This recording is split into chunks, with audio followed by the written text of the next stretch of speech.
Hello and welcome to Life of a Puppy. My name is Andrea and I am the owner of Matkovich Family Pups, where we breed golden retrievers, golden doodles, and labradoodles. So over the last couple of weeks on Mondays, we've been talking about how to select the right breed for you and your family. And so we've worked through all of that and kind of narrowed it down. So now we have a couple of different breeds that are good for the family. And now what? What do we do? Where do we find this wonderful dog that we would like to add to our family? So the first thing we're going to talk about is shelters. So there are shelters in every town that you go to, and they are full of dogs that are no longer wanted, either because they're health issues or they've been abandoned and found on the side of the road. Who knows? There's a million reasons why a dog would be in a shelter. But a shelter dog is something where you have to decide that you have the time and energy to devote to any kind of an issue that that dog might have. It might be aggression, it might be just food aggression, it might need training and it's not house trained, it might have a lot of fears and different things. So as you're going into a shelter, you really need to know what is it that you are the time commitment that you are able to give that dog. So if you have decided that the world is your oyster, you've got all the time in the world, you really want to adopt out of a shelter, you are willing and able to deal with any issue that might come your way, then a shelter is a great place for you to get a dog. But shelter dogs are not for everybody. So a little bit about us. When my daughter was young, she was 11 or 12, and my husband and I had just gotten married. He had a daughter, I had a daughter, and we had a baby on the way, and we decided that we wanted to get our first dog. And we went to shelters week after week after week for probably, it had to have been almost a year, because by the time we got a dog, our son was born. So we went, and my husband went religiously to the shelters to play with dogs and meet with dogs. And through all that time, there were no dogs that the shelter was willing to allow us to adopt because we had a baby. And that's a good thing, because you don't know, nobody wants to be responsible for a child being hurt by a dog. And when dogs are in the shelters, you don't always know what the issues are with the dog and what could trigger the dog to react in a way that a child may not be able to handle. And so it's not a bad thing, but it was a difficult thing. So we really wanted to adopt out of the shelter. So one day when we were there, we happened to be there on a morning when they had received a litter of puppies that had been found on the side of the road. And so we were able to apply and get a puppy, and that worked out fine for us. But when we were ready to get our second dog, we talked about it. We had a lot of conversations about what did that look like for us, that we did not want to go through the shelter again. We talked about the idea that we would breed this dog, and so that we would create a little bit of a business for us, but also this place where it's not a show dog. We're not going to breed show dogs. We're going to breed family dogs. We want to breed dogs for people like us who were unable to adopt out of a shelter, but didn't necessarily want the high price of a show dog. Just wanted a basic family dog, and we figured that there was enough of a local market for this that we would get started on this. So as we were narrowing down our breed, we decided on the golden retriever because, well, it's just one of those breeds that is good for any family. Any family, unless they have allergies, a golden retriever is going to work, because their temperament and their character is just so docile and so wonderful for families, for children, for all of that kind of thing. So we struggled through the idea of wanting to go to shelters but not being able to because we had small children. And so when we got our second dog, we decided on our breed, and no judgment, we got it from Petland. And we were very lucky that we had no problems with our dog. We went through all of the training process, we went through all of the health testing, and she was great. And so we went ahead and bred her. But at this point, we had 2 small children, and so the idea of fighting through a shelter was just more than we wanted to do. And again, we just thought that this was something that we could do, that there was a market for people like us who wanted a good dog but couldn't adopt out of the shelter. So anyhow, I think that I always will direct people to a shelter. If they're trying to decide between a shelter and a breeder, I will talk with people about this and say, hey, okay, so you are talking about from a shelter. Why wouldn't you want to adopt out of a shelter if you have the mindset to do that? Is there any limitation that would make it so that you couldn't adopt from a shelter? What is going on here? And if it sounds like it's a good fit for them to go to a shelter, I will direct them to the shelters in the area and have them go and take a look there before deciding to commit to one of my dogs, because there are a lot of dogs in shelters, and I am 100% for getting your dog out of the shelter if that is something that is right for your family. Okay, so that's shelters. Shelters, you don't know what you're going to get, either temperament or what their issues are, or even what their breed is. A lot of time when you go to a shelter, you're talking about getting a dog that's probably mixed breed. Nobody knows for sure. A lot of times they've just been abandoned and picked up on the side of the road, and they don't have any idea what their history or background is. Our second place that we can look at is going to be rescues. And so each breed type has a rescue. So there's golden retriever rescues. There are what are the running dogs? Greyhound rescues. There are all types of rescues for purebred dogs. So if somebody, let's say I passed away tomorrow and nobody here wanted to take care of my dogs, they could call a golden retriever rescue and they would take those dogs and rehome them. Now the good thing about a rescue is the rescue is generally going to have more information about the dog. They probably are going to have had contact with the previous family to know if there are any issues with the dog. They'll know why the dog was relinquished, and they'll also know that it's a golden retriever, and a lot of times they'll even have papers on that dog to show that it is a purebred dog, that there's no genetic problems in their history, etc., etc.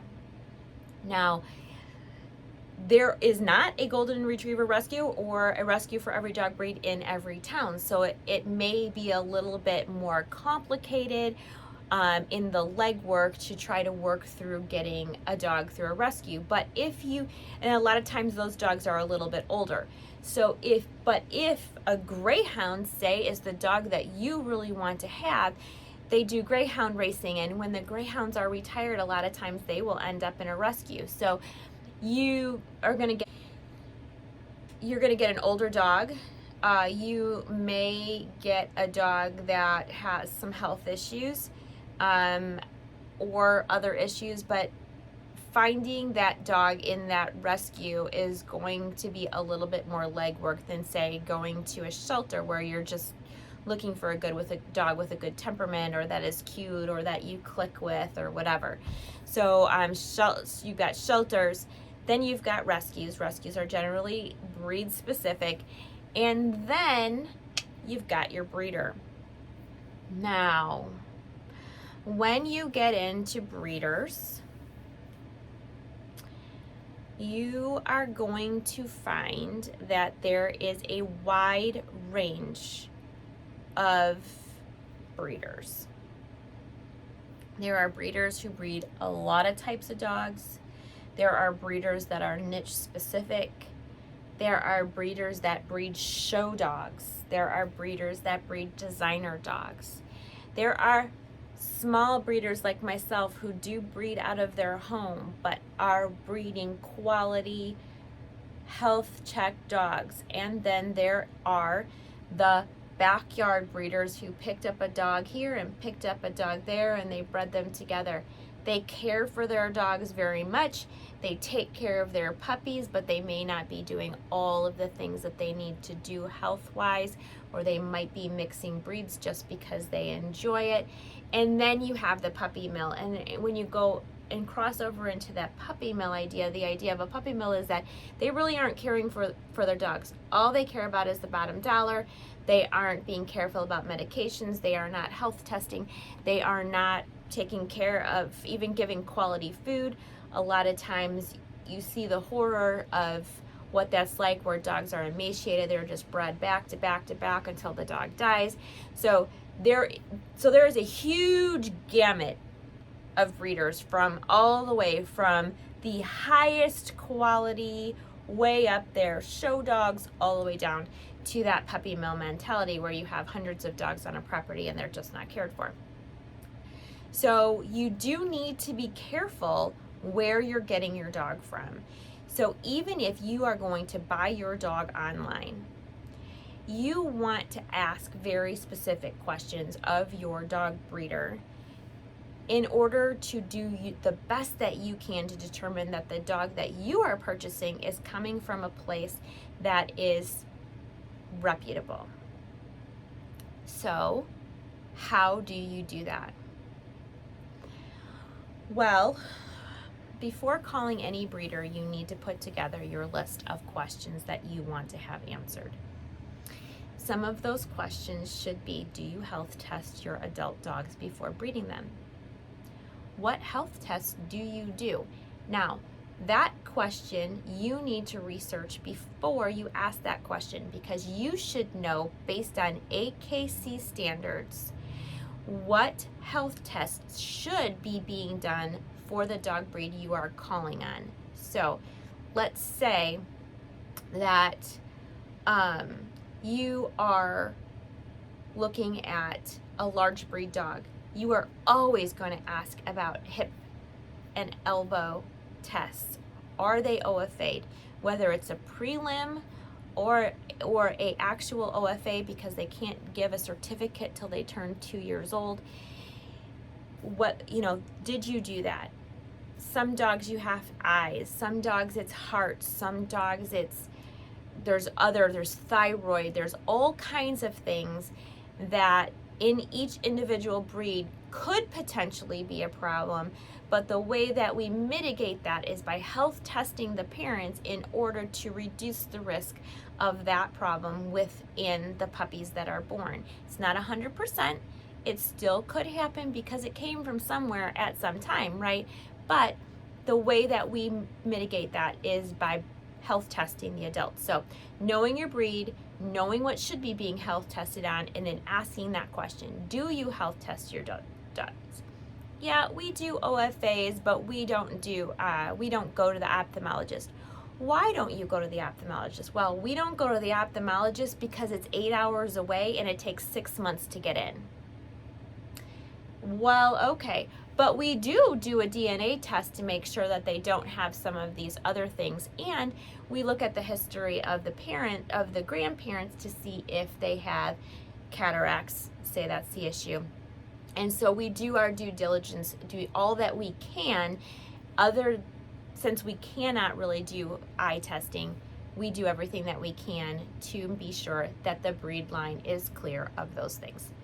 I would feel comfortable with that answer. I would love that they were getting their cataracts test, but I understand that we can't drive 8 hours, and then sometimes some of these places you get there and you stand in line and then they close at noon, and if you're in line, too bad, and you just drove 8 hours. Like, sometimes it is unreasonable to get some of these tests, and really ophthalmology is the only one that I've run into because it's a specialty that is hard to get into. But that being said, that's not the issue.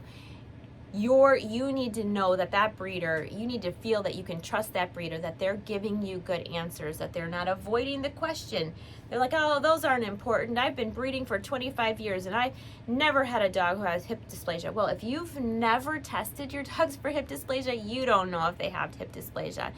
I had a dog years ago, this is before breeding, before I got married, and we brought it into the home, 2 dogs. We had 2 labs, And one of them ended up having some hip issues, and we took them both in and had them both x-rayed. And the one who was complaining about her hips hurting had a mild case of hip dysplasia, a little bit of its socket was a little bit off. The other one, no problems, same age, same size, all the stuff, severe hip dysplasia. And her hip joint, her hip was so open they couldn't believe that it was staying in the socket and not having a problem. And she never showed any signs of it hurting her. So you don't know by looking at your dog if it has hip dysplasia or the increased risk of hip dysplasia because of their bone joint conformation. So don't let your breeder tell you that. There are some dogs that will never complain and some dogs that complain at a, oh. So just like people, the tolerance is different. So you can't know that unless you have the test. Anyway, all of that is to build relationship and trust. And if breeders do not want to talk to you about these things, shut them down. No matter how long it takes you to find a breed, you do not want to purchase your new family friend. You do not want to spend whatever amount of money it is on a dog that the breeder is not willing to talk to you about the health risks openly, because that means that you are increasing the potential of something being wrong with that puppy down the road. Another question that I always ask, whether my intention is to go visit the place or not, can I come visit that puppy? I've bought dogs in Georgia, Nevada, Utah, Florida. I always ask, can I come and visit your property? If they say no and they give me a million reasons why, I will not buy from them. Even if I never have any intention of going there, I want to know that they are open to people coming onto their property, because otherwise, how do I know? So having these questions and asking these questions, you are going to filter through breeder after breeder. And to be perfectly honest, when I'm in a position to purchase a new dog for our breeding program, of course I have a few more questions than you would ask as wanting them just for your family. I do not go back to the same breeder, because typically I want to have new lines in new genetics in my group. So when I'm looking for a new golden retriever, I don't go back to the same breeder time after time. I often will have to go through 100 or more breeders, and I might get 2 or 3 that want to engage with me on this conversation.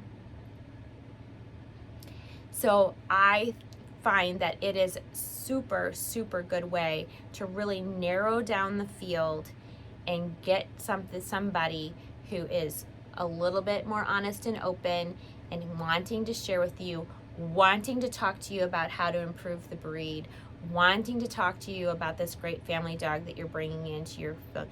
Their goal is not just to sell you a puppy. Their goal is to bring you into their family and be a resource for you, whether you buy a dog for them or not. I have spent hours on the phone with people who have never bought dogs from me. I have people calling me all the time about other breeds, wanting to ask me all these questions, and I spend time with every single person who calls me, even when I know they are not going to buy a dog from me, because I think that this is a very important step in how do I find my puppy? How do I find the right breeder, the right location to go and select my puppy? And puppy selection is a whole nother thing, but first, finding somebody that I feel comfortable trusting. And when I find that person, I need to be willing to wait. A lot of times we take shortcuts. We don't want to wait, and so we'll go to the next best thing. And then we can end up being disappointed, tricked. People are getting scammed all the time. I do not suggest buying a puppy and having it flown to you, never seeing it. Even if you go at 4 weeks, you pick out your puppy, you go there, you see them, you see the place, you pick out your puppy, and then you have it shipped to you later, that's fine. I like face-to-face meetings. I think only 3 times have I shipped a puppy to somebody that I have not met face-to-face. And one was Spain. It would be a little hard for him to travel here, but I had met family members, so I felt comfortable with that.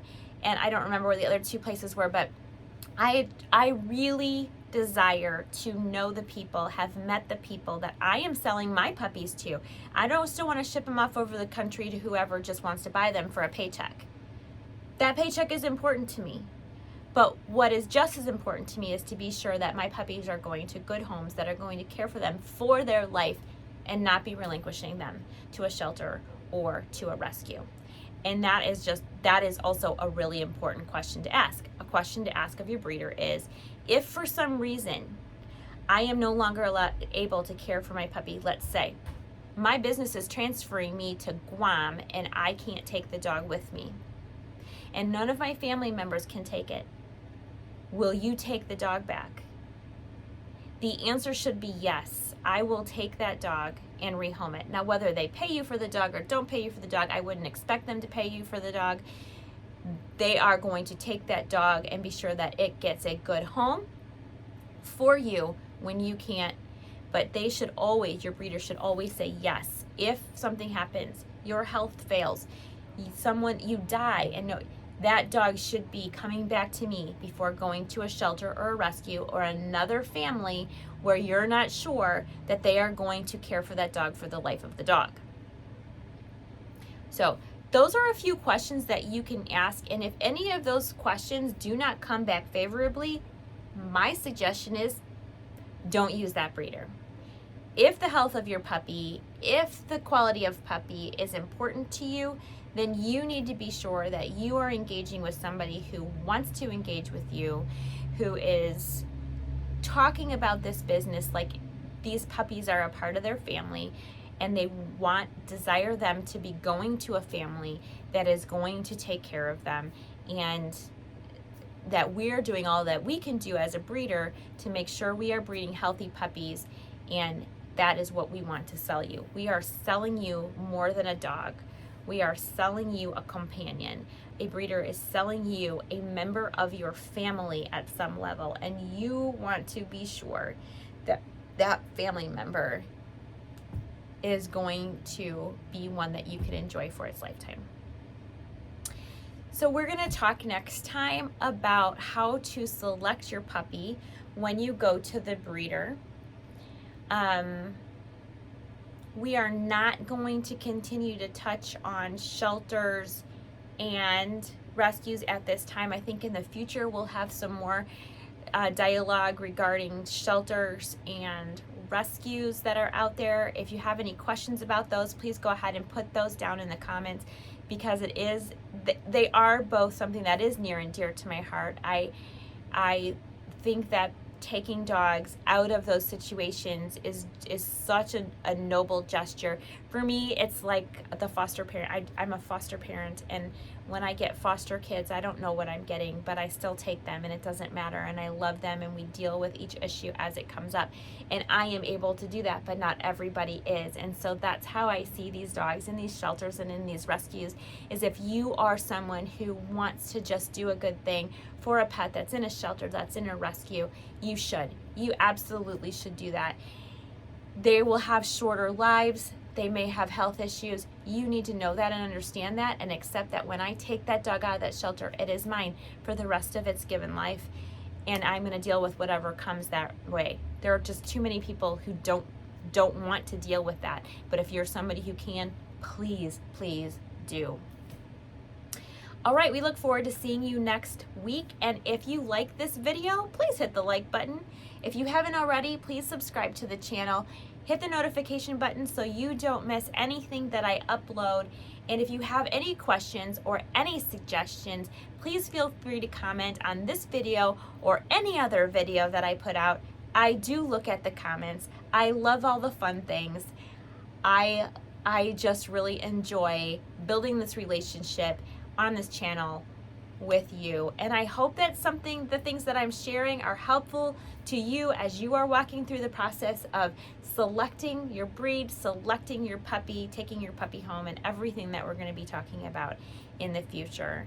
So thank you for joining me. We'll see you on Wednesday for our breed spotlight, and I wish you a great night. Bye now.